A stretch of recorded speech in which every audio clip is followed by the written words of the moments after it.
Hello, Kartapult users! In this video, we will guide you through the Google Campaign Manager.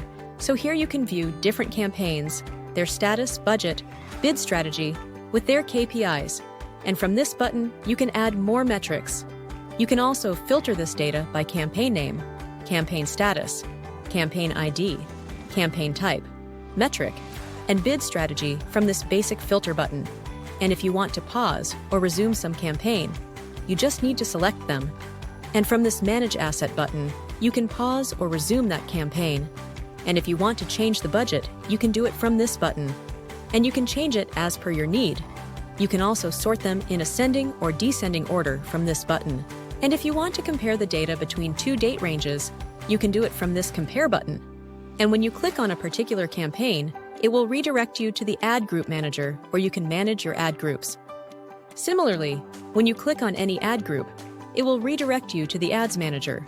By following these steps, you can effectively monitor and manage your Google Ads using the Google Campaign Manager feature of Kartapult. Thanks for watching.